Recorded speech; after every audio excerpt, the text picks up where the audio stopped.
Welcome to the Prep for Winter in Alaska video. This is a handshake, a digital handshake to make things a little bit easier when you come to Alaska. It's amazing how many people come up here and we have this conversation, how many people move here and ask about how do they make it.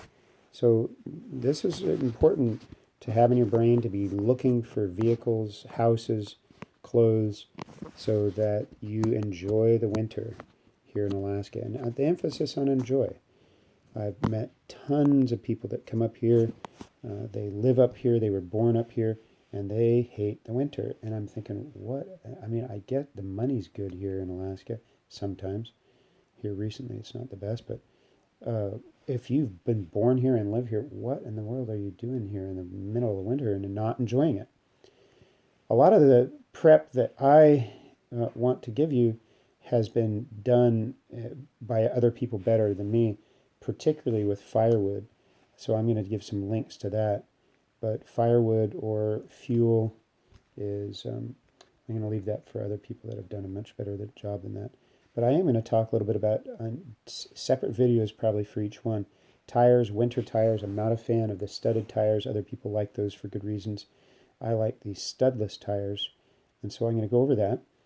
Winterization of your vehicle. My wife was asked by somebody that was visiting, hey, look, there's an electric plug coming out of your F-350 Super Duty truck. Do you guys have electric vehicles up here? And she, very deadpan, yeah, of course, yeah, it works great. And, she just totally pulled their chain for a while.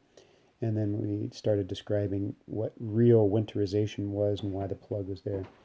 And so winterization in Alaska is your block heater tied to an oil pan heater, tied to a battery. Trickle charger is what I prefer. And then some people even tie it to a transmission pan heater, which is somewhat benefit, but not as much as the other three. Secondly, we're going to talk a little bit about videos about the house that you live in and really how important it is to have a house that's built. If you're buying a house, if you're renting, some strategies for that. But if you're buying a house, particularly, we'll go into great detail, probably have 2 or 3 videos about that and the house that we've made. But if you can live in the hills is probably one of the most important things about Fairbanks in particular. If you can live in the hills, you really gain a lot of sunlight and a lot of heat just from not being at the bottom of the refrigerator, so to speak. Cold drops, heat rises a little bit, and so on some days you get the inversion factor where it's about 10 to 15 degrees warmer in the hills. So huge difference, but even if you don't get the temperature difference, you get the light and you don't get the ice fog here in Fairbanks. But in the house, for sure, whether you live in the swamplands of North Pole or if you live in the hills, you want to have LED lights on outside and inside just 24/7. We use a lot of Christmas white lights that go on sale New Year's Eve, and we just have stockpiles of them. They break real easy in the cold, and they provide a mood ambiance where you're not turning on a light.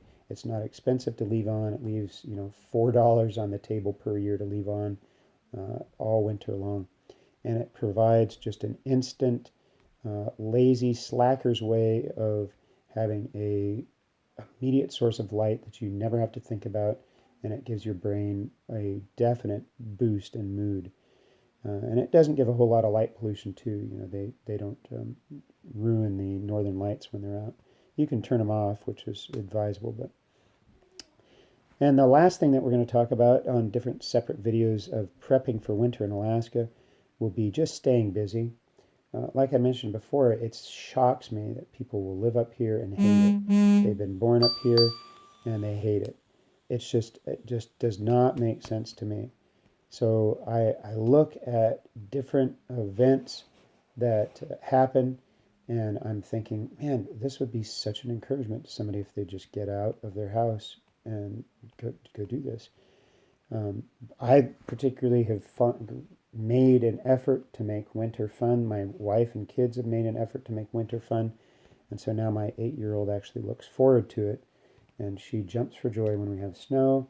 And she jumps for joy when we have green grass too. So now both summer and winter are a delight to her. So hopefully this is going to be helpful. I'm looking forward to additional comments if you guys see something that we're missing. Check us out on our YouTube page, Practical Porters, and look at some of the other videos that we have to just live a normal Christian life here in Fairbanks, Alaska, in the middle of nowhere.